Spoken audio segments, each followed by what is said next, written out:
34페이지 34페이지 산업특성별 입지 어디 산업특성별 따라서 어디에 입지하면 좋으냐. 자, 첫 번째 원료지향산업이다. 원료지향산업은 원료가 예를 들어서 100kg입니다. 원석이다. 돌산 또는 원목이다. 도로내고 나무 껍데기 벗기고 따뜻히 잘라내고 이래서 50kg이 가구 완제품 무게랍니다. 그럼 이때는 공장을 원료 옆으로 가야 하느냐 재료 옆으로 가야 되느냐 이 의사결정을 내려주셔야 되죠. 내가 공장 사장이 되면 당연히 올바른 상식으로 합리적 의사결정을 내릴 수 있습니다. 자, 만약에 공장을 완제품적이 공장을 설립해 보는 저 무거운 걸 싣고 와야 되죠. 무거운 원목을 싣고 와야 된다. 그러면 수습비가 많이 들잖아요. 수습비 전략 쪽에 써야 되니까 여기에 공장 설립해 보면 가볍게 50kg 만들니까 가볍게 팔로 가면 되지. 그래서 공장을 당연히 이때는 원료 지향 입지해야 합니다. 당연하지. 즉 이걸 보고 이제 중량이 감소한다, 중량이 증가한다. 중량 감소 산업은 원료 지향 입지. 원료가 무거우니까 거기에 공장 설립이 됩니다. 중량 감소 산업.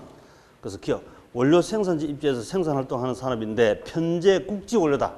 편제 금방 우리 했던 나무 원목이면 어느 한편에 편제 존재하는 거죠. 국한된 지역에 존재하는 원료 원목 편제 국지 원료를 합니다.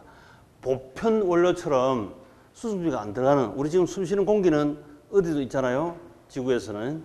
그러면 그거는 입지에 영향을 받지 않겠죠.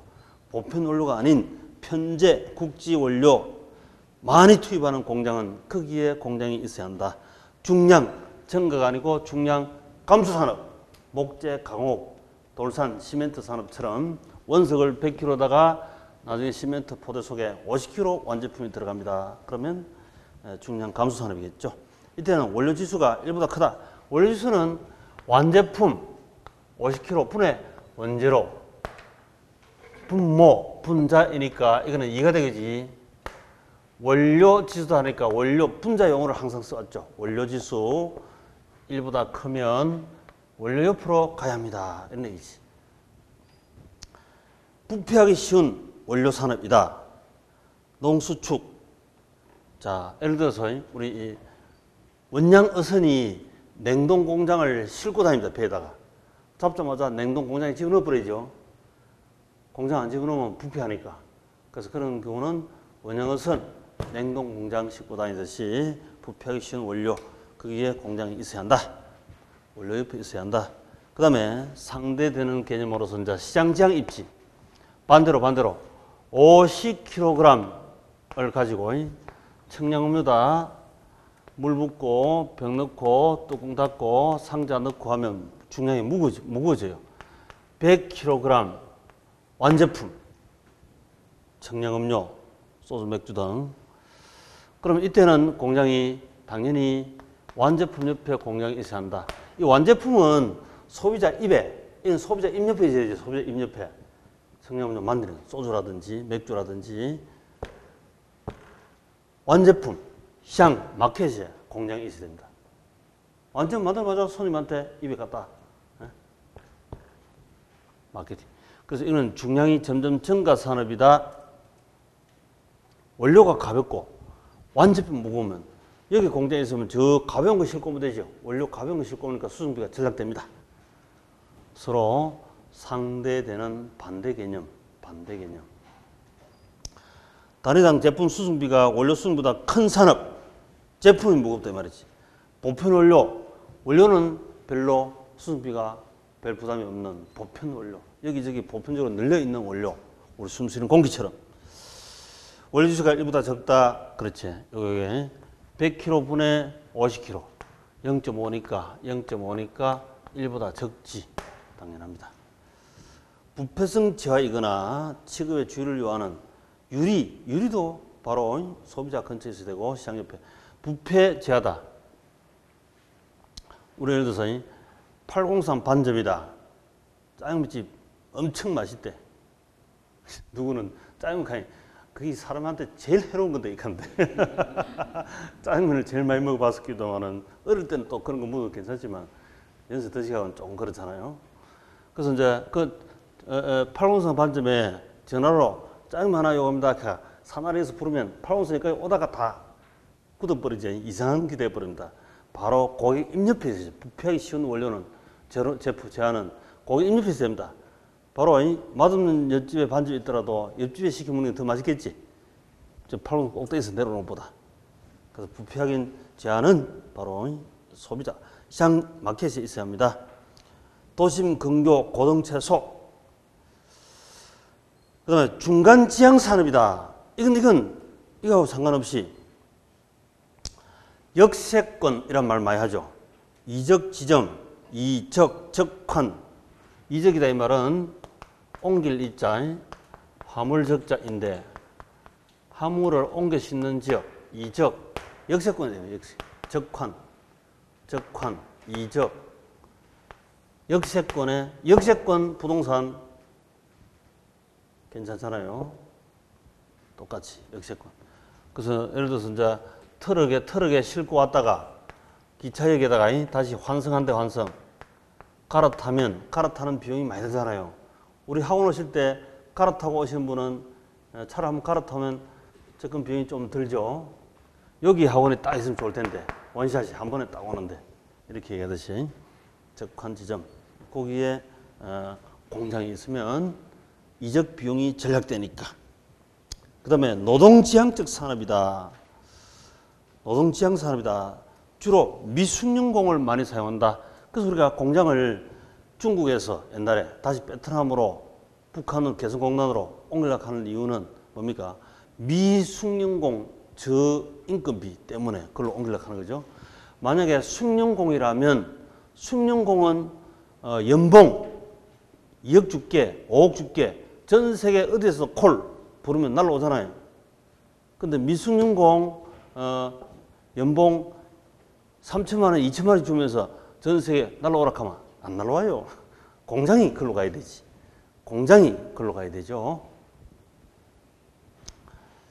노동지향 산업.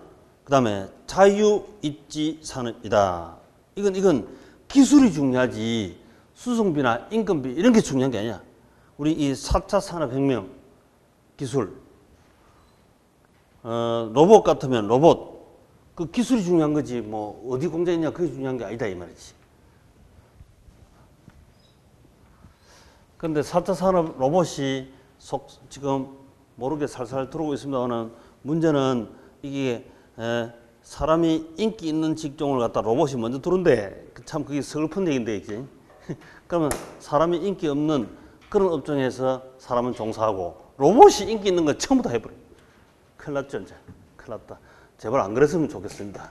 사람이 하기 힘든 거, 하기 싫어하는 거 이런 쪽에 로봇이 먼저 들어야 돼. 뭐 청소 먼저 들어라든지 저 하수도 배관 청소하는 이런 거 먼저 들어오는데 이런데 들어와야 되는데 사람이 인기 있는 이런 업종에 로봇이 먼저 들어와보면 사람은 저 밑에 추락해 이 슬픈 현상이다. 우리 4차 산업 로봇 만드신 분한테 제발 그런데 공장 사장 입장에서는 로봇 만들면 당장 인기 있는 돈 되는 쪽에 로봇을 만들면 돈 벌잖아요. 근데 문제는 인간들이 사라진다니까 이게. 비참하게 된다니까. 그렇죠. 그래서 항상 공장 만들 때는 제가 요즘 같은 SK 같은 경우 SK는 기업의 손익만 계산하지 않고 또 두 라인에 한 라인은 사회적 부가가치 높은 쪽으로 사회적 손익을 계산합니다. 그 사회적 이익과 기업의 이익이 일치하면 아주 좋죠. 그 기업은 사회적 가치가 있는 기업이잖아요. 그렇게 계산 좀 해주길 바랍니다. 어느 기업이라도. 그게 중요한데. 예를 들어서 로봇을 만들었는데 인간 인기 중에 다 장해버리고 인간을 다 쫓아내버리고 나면 사회적 가치가 엉망진창이잖아요. 그런 로봇 산업은 없어져야 돼요. 오히려 사회적 가치가 없으므로. 기술은 있을지 몰라도 사회적 그 기업은 돈 떼도 벌겠지. 기업의 이익은 엄청 크지만 사회적 이익은 마이너스 엄청 커져버립니다. 그래서 그 사회적 가치 손익 계산 이 구조가 반드시 의무화되는 이런 시절이 와야 되는데 한 나라에서도 세계 정치 전체에서도 그게 중요한 현실인데. 자, 다음은 이제 입지 개수. 간간히 시험 나옵니다. 이 계산해 보고 바로 하도록 합시다.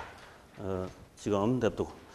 그 다음에 3차 상업 서비스 입지론, 여기도 이제 매년 나오는 유형이다. 크리스탈은 육각형이죠. 육각형 모형. 공인중개사 합격하고 나서 입지합니다. 입지하는데 200세대 이상 있는 거기에 중개사무실 하나가 입지해도 된대요. 그럼 여기 200세대, 요게 최소 요구치죠. 최소 요구치. 그 이제 투자론 같으면 우리 요구 수익률이다 이렇게 얘기할 수 있고, 500세대에 내가 입주했대. 500세대가 나를 통해서 중개 행위를 해가고 나면 이건 당연히 이게 이제 지하 도달거리가 기대 수익률이 나타나는 권역이 됩니다. 그러면 500세대 가운데에 마켓에 입주하면 돈 되지. 200세대만 넘어도 되는데, 그래서 최소 요구 수익률보다도 기대 수익률이 크면 초과 이윤이 발생하는 곳이고, 잘했다 이 말이죠. 투자 잘했다. 그 다음 만약에 이게 200세대 입주해야 되는데 150세대 있는 속에 중개사무실 하나 입주하면 손해다 덕이다? 손해지. 200세대인데 200세대에 딱 입점을 하면 덕입니까? 손해입니까? 그럼 본전이죠. 본전이지. 그래서 세상은 몇 가지? 셋 중에 하나. 아까 늘상 봤죠. 그러니까 최소 요구 수익률이 200세대인데 300세대, 250세대, 1000세대 입증하면 초과 이윤이 나옵니다. 근데 그 200세대 요구인데 150세대, 170세대, 180세대, 190세대 중개사를 오픈하면 손해지. 최소 요구치 200세대인데 200세대 입증하면 본전이지. 그래서 바로 이거 플러스냐 마이너스냐 본전이냐 요거 식별을 하는 겁니다. 이게 실제 이미 상식적으로 다 알고 계십니다만은. 그래서 보시면 지하 도달 범위하고 최소 요구치 굵은 블랙박스 넣어놨죠. 자, 최소 요구치보다도 지하 도달 범위가 크면 초과 이윤이 나오니까 중심지가 성립합니다. 그 중심, 시장 마켓 중심에 점포를 투자한다 이 말이죠.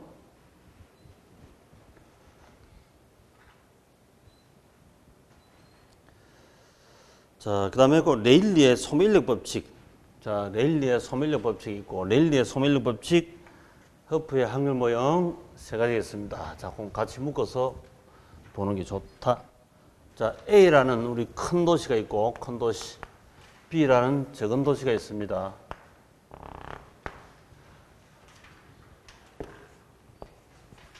가운데에 사가 100개 있다면 뉴턴의 만류인력 법칙, 그 말도 우리 시험 나오니까 그대로 만물은 존재합니다. 인력, 당기는 힘이 존재한대. 자, 그러면 여기 큰 도시, 작은 도시, 큰 지구, 달 가운데에 사가 100개 있으면 사가가 어디로 다 떨어진다? A 큰 도시로 100% 다 떨어지죠. 100개. 그래서 이걸 보고 만류인력 법칙은 이건 자연법칙이에요. 자연법칙은 단 한 개도 달로 사가 날아가는 게 없고 작은 도시 가는 게 없죠. 전부 다 큰 도시 다 갈 거 아닙니까? 그래서 이거는 절대법칙, 자연법칙은 절대법칙이랬죠. 우리 이 학교를 배울 때 자연법칙 4개, 부동산의 특성 뭡니까? 부부연계 있죠. 자연의 선물, 토지. 특별한 성질, 부부, 연계, 이걸부터 민법, 공법도 다 그래 생겨먹었다 했습니다. 권리가. 그로부터 파생된 거니까. 자연을 벗어날 수가 없는 거죠. 사람은. 법이든, 뭐 경제든, 뭐든 간에. 그래서 이게 100% 법칙, 절대 법칙이랬어. 부부, 연계도. 여기도 마찬가지다. 만류 법칙은 100% 절대 법칙. 이렇게 되는 게 당연합니다. 근데, 우리 1시기, 2시기, 3시기 쭉 100시기까지 있으면, 3시기는 삼수위가 작은 동네에, 작은 도시에 점포를 오픈했습니다. 그러면 삼시기는 삼수의 편이다. 오히려 이쪽으로 쇼핑을 80% 많이 가고 큰 도시로는 20% 적게 갈 수가 있겠죠. 그렇지만 전국 평균적으로 보면, 전체 평균적으로 보면 이 100명이 당연히 큰 도시 쪽으로 쇼핑을 70% 많이 가고 작은 도시로 30% 적게 갈 겁니다. 그래서 이거는 이제 자연 법칙을 사회과학으로 응용한 것, 사회과학 법칙은 확률 법칙이다. 바로 허프의 확률 모형인데요. 허프 확률 모형은 허프 확률 모형은 당연히 큰 도시로 쇼핑을 갈 가능성이 더 높다. 확률이 높다 하는 거죠. 근데 큰 도시, A 도시, B 도시, 큰 도시로 간다는 게 레일리의 소멸력 법칙이고, A 점포, 큰 점포, B 점포, 작은 점포, 또는 C 점포 놔도 좋고, 큰 점포에 쇼핑을 갈 가능성이 높다 하는 그게 허프의 확률 모형입니다. 논리적으로 따져보면 사실은 마찬가지인데, 이 둘 중에 우리가 매년 시험 나오니까, 매년 시험 나오니까 랠리의 소멸력 법칙, 허프의 확률 모형. 랠리의 소멸력 법칙은 두 도시입니다. 도시. 알아보시니까 도시 상권 범위, 인구에 비례하고 거리 제곱에 비례한다. 인구 큰 도시가 인구가 많아요. 그 크기를 인구 또는 큰 도시 이렇게 표현하죠. 큰 도시일수록 쇼핑을 많이 간다, 적게 간다? 그래서 큰 도시일수록 쇼핑을 더 많이 간다, 클수록 쇼핑을 많이 간다, 비례고 비례. 분자에 올리고 분자. 그 다음에 거리가 멀수록 쇼핑을 많이 갑니까, 적게 갑니까? 거리가 멀수록 쇼핑을 안 가죠? 반비례. 그래서 분모에 내면 돼요. 거리 제곱. 거리는 갔다 왔다 왕복이니까 거리 제곱 이랬습니다. 거리 제곱. 거리 제곱에 반비례하고 클수록 비례한다. 도시가 클수록, 인구가 많을수록, 큰 점포일수록 쇼핑을 가고 싶고, 클수록 쇼핑 가고 싶고, 분자 올리고, 그 다음에 거리가 멀수록 거리가 클수록 쇼핑 가기 싫다. 분모 내리면 되죠. 우리 분모가 이러죠. 2분의 1하고, 2분의 2하고, 2분의 3하고, 2분의 5다. 피자에 2분의 1하고, 2분의 2하고, 2분의 5하고, 어느 게 먹을 게 제일 많다? 2분의 5가 제일 크죠. 그래서 분자는 클수록 전체 수가 크잖아요. 그치? 분자가 클수록 2분의 5가 가장 큰 숫자입니다. 같은 방향이죠. 비례. 분자는 클수록 크다. 비례.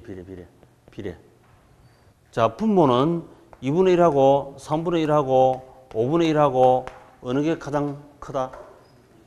피자 2분의 1이 먹을 게 제일 많지. 5분의 1 쪽보다. 분모는 2, 3, 5 클수록 작지. 분모는 5 클수록 전체 수는 작아집니다. 반대지 반대. 사회과학은 이 방향이 중요했죠. 방향이 간디, 캐테 유명인들의 언급을 하더라도 인생은 속도가 중요하다, 방향이 중요하다. 방향이 중요하지. 방향이 일단 비핵화 방향 하되 그 속에 이제 속도 조절을 하는 거지. 그죠? 일단 방향이 중요하다. 방향이 중요합니다. 그래서 분모는 클수록 작습니다. 분모가 5분의 1일수록 전체 수가 제일 적은 거죠. 그래 쇼핑 갈 때 거리가 멀수록 쇼핑 안 가지. 거리가 클수록 쇼핑 가기 싫다. 분모는 거리 제곱의 반비례. 이 말을 항상 써야 되고, 분자는 클수록 큰 도시고 큰 점포일수록 쇼핑 가고 싶다. 이 말입니다. 같은 방향이다. 같은 방향. 그래서 이거 자체로도 우리 시험 많이 나오지만 계산형으로도 거의 매년 한 문제 나오다시피 해왔습니다.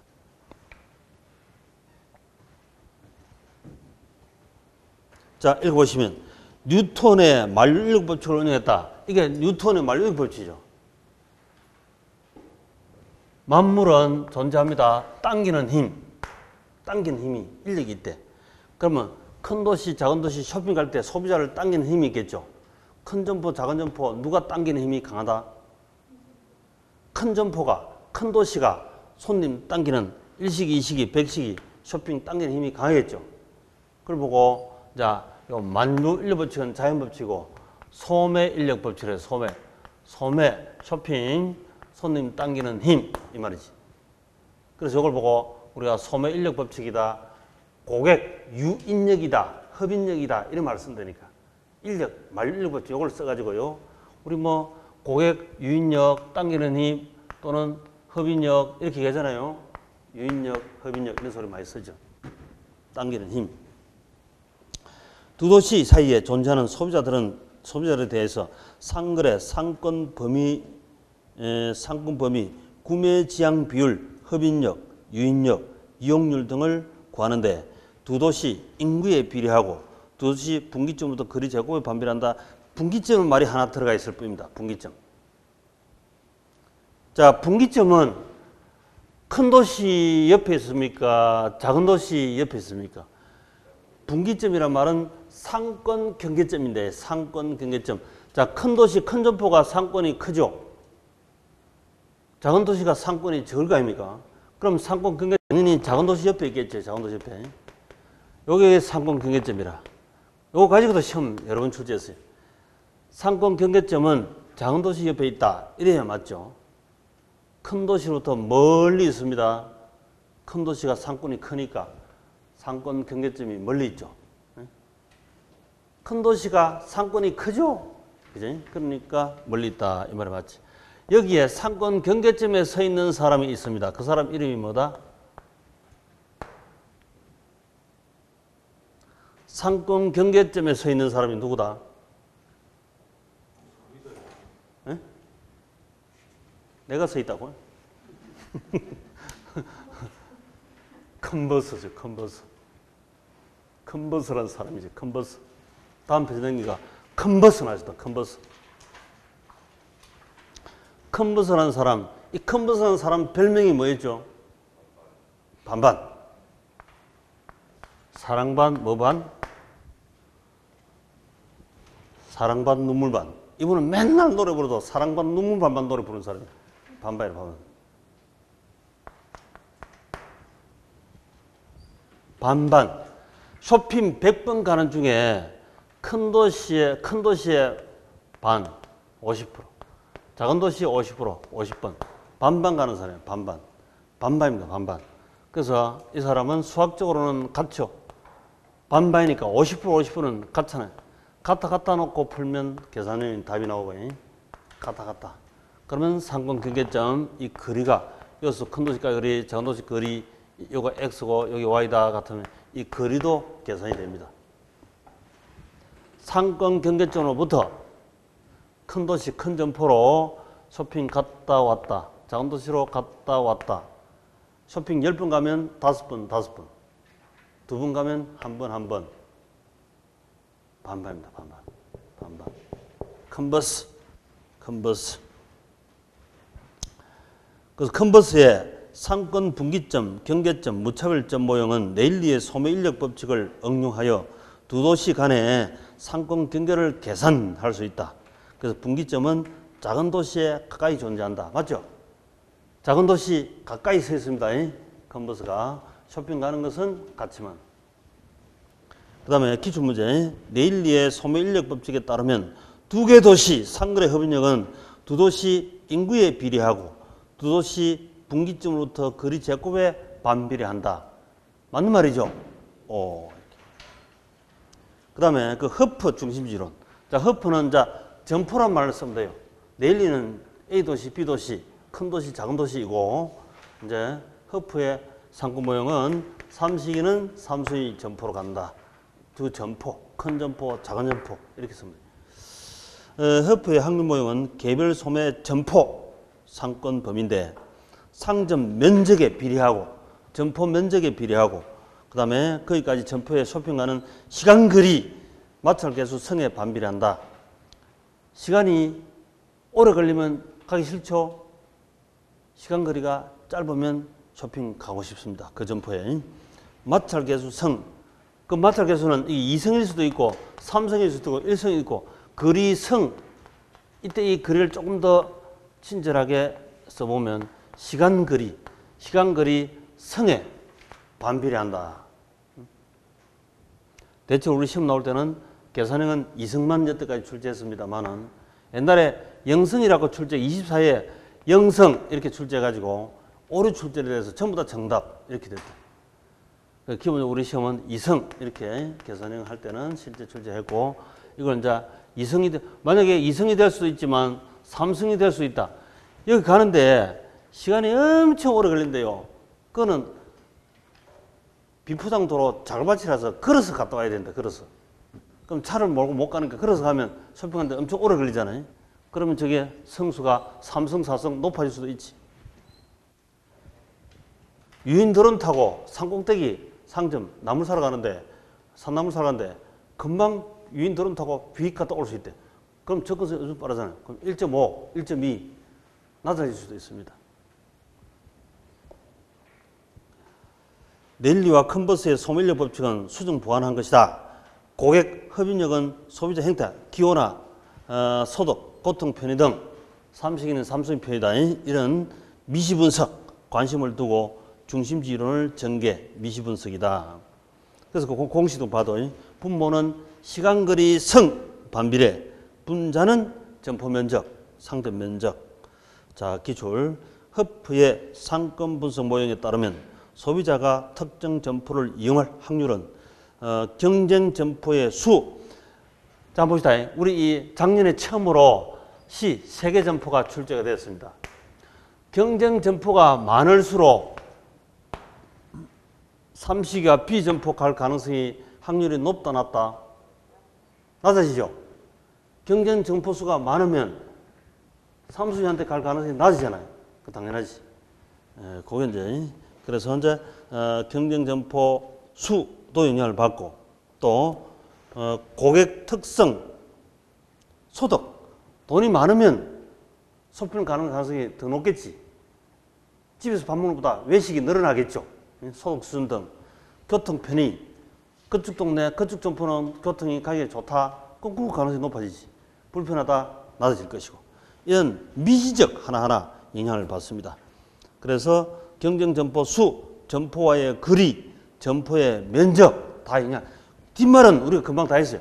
점포와의 거리 제곱에 반비례한다 이렇게 했고 점포 면적 크기에 비례한다고 이미 다 했죠. 두 가지는 얘기했고 점포 수만 하나 더 들어온 겁니다. 점포 수가 생기면 당연히 경쟁 점포가 많을수록 쇼핑할 가능성이 낮아진다 이 말이지.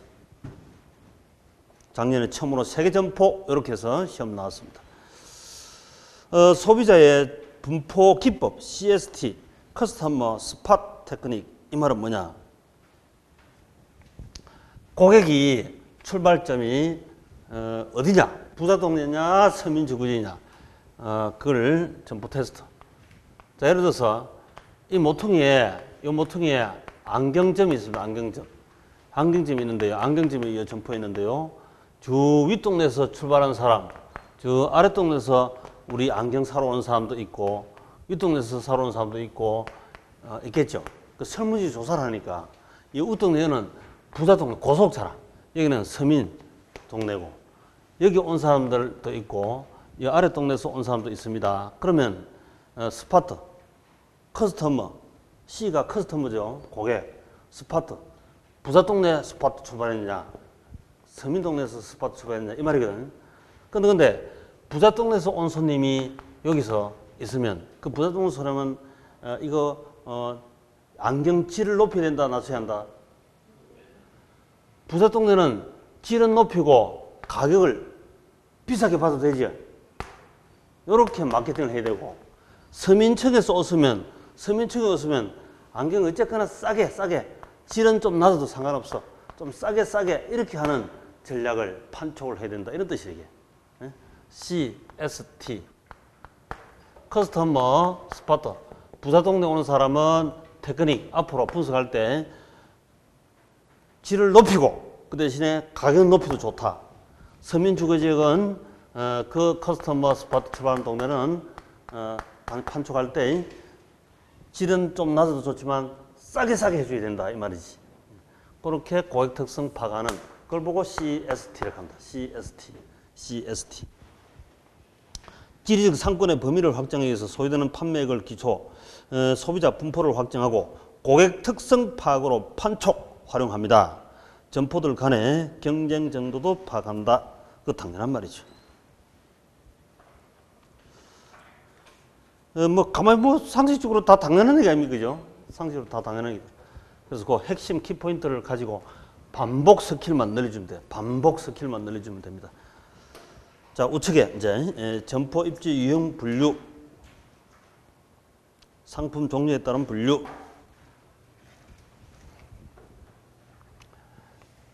집심성 어디에 별표해야 된다?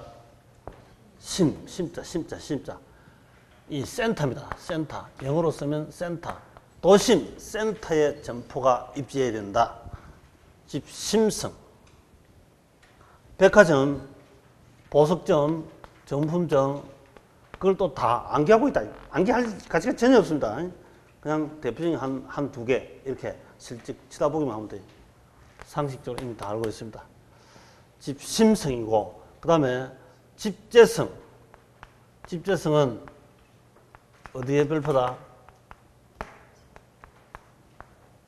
뭉치면 산다. 뭘 집자지? 뭘 집자? 뭉쳐 있어야 한다. 집재성. 자, 뭉쳐 있어야 하는 그런 업종들. 금융업이 정치가 뭉쳐야 됩니까? 흩어져야 됩니까? 정치는 당연히 떼거리 파트 정치니까 그 속에서 찬성 반대 이래 되니까 뭉쳐야 되겠죠. 뭉쳐야 산다. 여의도. 또 뭐 우리 금융도 금융 본사 여의도에 주로 있죠. 뭉쳐 있어야 한다. 용산전자. 요즘 전자도 용산에 좀 약간 떠나지 지금. 전자상가인. 옛날하고 또 달라져가지고. 그러면서 다시 돌아오라 이렇게. 뭐 디지털. 끼리끼리 여건 같은 서울역 이런 식으로 다 모여있다. 뭉쳐야 산다. 이렇게. 그 다음에 국부적 집중성. 자, 국부적 집중성. 국부적으로 뭉쳐있어야 한다. 옹기장갑처럼 옹기종기 모여있는 석재점, 가구점 이런 거 있잖아요. 그 다음에 산재성. 산재성은 어떻게 있어야 한다? 흩어질 산자죠. 흩어져 있어야 산다. 우리 집 골목에 미용실 7개 있으면 다 망해버리죠. 우리 집 골목 여기 하나 있고 저쪽 골목 하나 있고 이렇게 흩어져 있어야지. 편의점도 여기 하나 있고 저쪽 골목에 있고 흩어져 있어야지. 산재성, 미용실 다 이미 상식적으로 다 알고 있습니다. 그런데 주의할 것은 얘 둘 다 집심성, 집재성 이 두 개 섞어 놓고 집심성에 들어갈 자리 집재성이라는 용어 들어가면 틀리죠. 도심 센터에 있는 것이 집심성이지 뭉쳐 있는 게 아니다. 또 뭉쳐 있어야 한다. 이걸 말을 써놓고는 집심성을 적으면 틀립니다. 이 두 개 구분 잘하시고. 그 다음에 또 혼자 이거하고 두 개는 극단적으로 비교되니까 금방 찰 수 있는데 이건 흩어져야 산다. 이건 뭉쳐야 산다. 이래 되는 거죠. 국부적 집중성하고 또 집재성하고 또 여기 약간 비교를 이렇게 해서 어느 한 국부 지역에 자동차 차량 부품점 이거는 또 뭐 가구점 이렇게 뭉치 국부적으로 모여 있는 거고 이건 그냥 뭉쳐 있다는 뜻이고. 근데 그 용어를 이 말을 풀이해가 주기 때문에 상대적으로 그 안에 설명 자체에 답이 다 있습니다.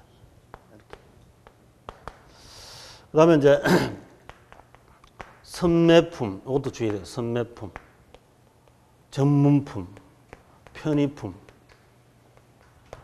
자, 선매품은 요건 이제 비교 선택한다. 여기 중요해요. 비교 선택. 비교 선택 매입하는. 비교 선택 매입하는 선매품. 영어로는 샤핑구스란다. 샤핑구스. 샤핑구스. 쇼핑하는 게 이제 쇼핑. 샤핑구스. 비교 선택, 비교 노력이 많이 필요합니다. 여자분들이 아주 좋아하는 거죠. 백화점 가서 비교 선택. 남자들은 아주 싫어하는 거다.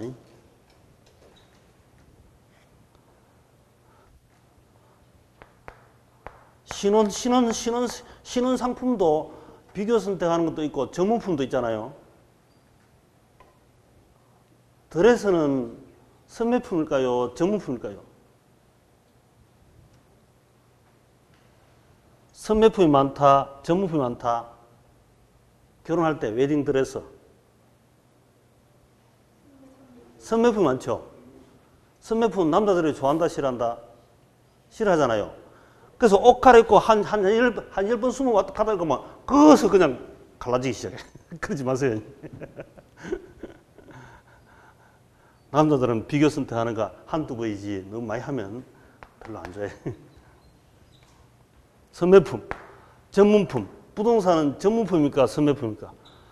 기본적으로 부동산은 전문품이죠. 전문 지식이 많이 필요합니다. 그래서 공인중개사 정도 전문 지식이 필요하고 전문품이다. 부동산 쪽에서도 전문품 중에서도 예를 들어서 선분양하면 주로 선매품인데 후분양하게 되면 만들어 놓은 걸 이것저것 비교하면서 선택 이런 게 상대적으로 증가하죠. 그 절대적으로 뭐 못을 픽스 박아 놓은 건 아니니까 항상 상대적이니까. 편의품 잘 아시고. 자, 여기서 이제 주로 전문품은 도심에 보석점 등 있다. 그 다음에 선매품은 비교 선택하는 것은 집재성도 있고 구부지 집재성도 있고, 편의품은 주로 편의점 이런 데 있겠죠. 간간히 시험 잘 나옵니다. 지문 한두 개 이렇게 자주 나오고.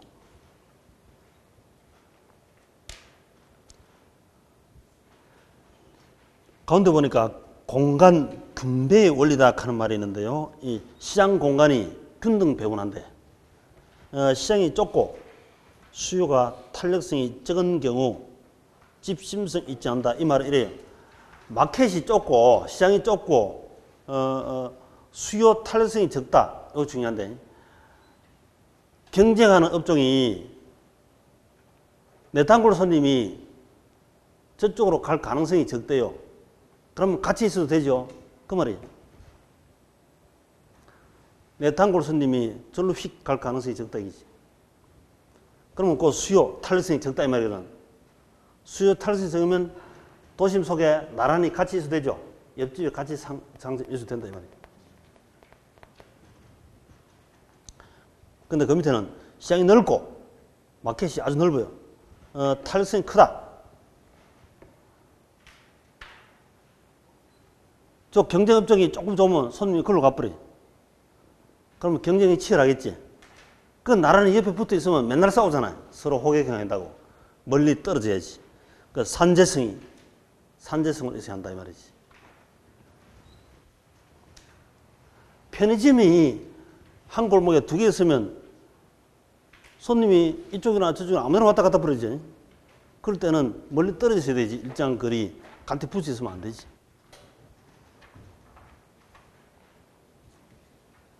그래서 그 공간 분배 원리, 시장은 좁고 수요가 탄력적일 때는 같이 있어도 되지만 시장이 넓고 넓은 시장에 왜 같이 붙어 있냐. 절로 좀 떨어져라. 수요 탄력성은 큰데 안 그래도 손님이 우리 집이나 너희 집이나 아무데나 가까이 가는데 좀 떨어져 있으라 이 말이에요. 산재 입지에 있으라. 그 다음 주거입지로는 거의 시험 안 나오니까 패스. 자, 이제 39페이지 고전적 지대론 다음 시간에 하도록 하고요. 일단 여기까지 이렇게 해주시고 다음 시간에 합시다. 자, 수고 많으셨습니다.